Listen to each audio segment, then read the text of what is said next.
d'être là parmi nous ce soir. C'est l'histoire d'une rencontre avec le slam. Je crois que certains vont pouvoir puiser quelque chose pour ce soir.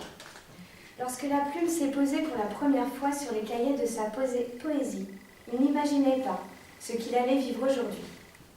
Soudain, son regard s'est transformé. J'ai eu peur. Il m'a presque arraché le micro des mains. J'ai craint qu'il ne le balance à travers le décor. Il bougeait et respirait nerveusement, signe de trop-plein. J'imaginais son cœur s'étreindre de plus en plus fort. Ça me hantait. Est-ce que ce soir sera pour lui un tremplin ?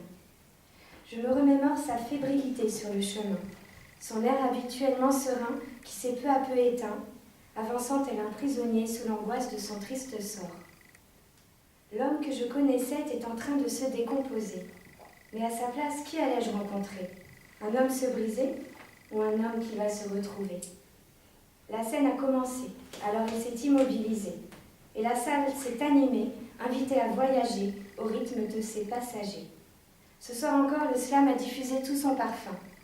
Moi, rempli de bonheur à partager, je le regardais en coin. Tout son être restait tendu et son esprit de moins en moins. Il a bu tout ce qu'il a entendu, une émotion sans fin, mais la mâchoire toujours crispée par peur de son destin.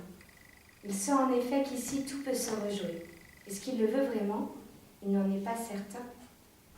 En pleine ébullition, une rage gagnait du terrain. J'espérais l'étincelle qui allait l'embraser. Elle apparut quand après le mien, son nom fut appelé. Je suis restée tête baissée quand il s'est avancé, mais tellement connectée à lui que des frissons m'ont glacée. C'est mon truc, le trac par procuration. J'angoisse à volonté.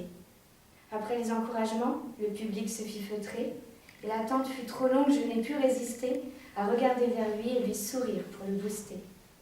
Les yeux dans le vide, livides, ses lèvres se mirent à trembler. J'ai alors tout imaginé, mes pires cauchemars. J'ai même eu le temps de m'en vouloir. Oubliant de respirer, prostré tant qu'un mot ne serait pas prononcé, tout mon être aurait voulu le porter. Mais il a su trouver des ailes dans ce climat inspiré. Ses premiers mots enroués se sont très vite déliés et les suivants ont résonné dans une si belle clarté que je l'ai applaudi alors qu'il venait de commencer. Mais il ne voyait plus rien, la diction l'avait emporté.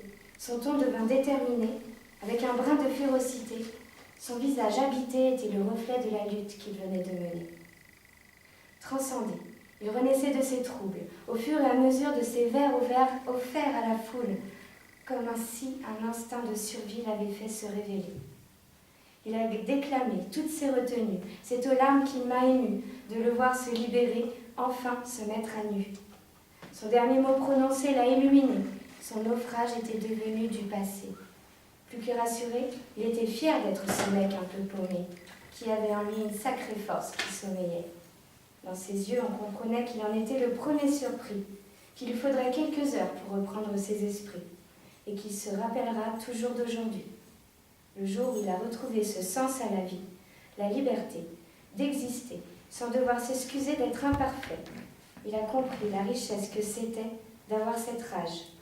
Avec un sourire nouveau, sa vie entame une nouvelle page, et après le mien s'ajoute son témoignage. La magie apparaît quand s'ouvre le partage.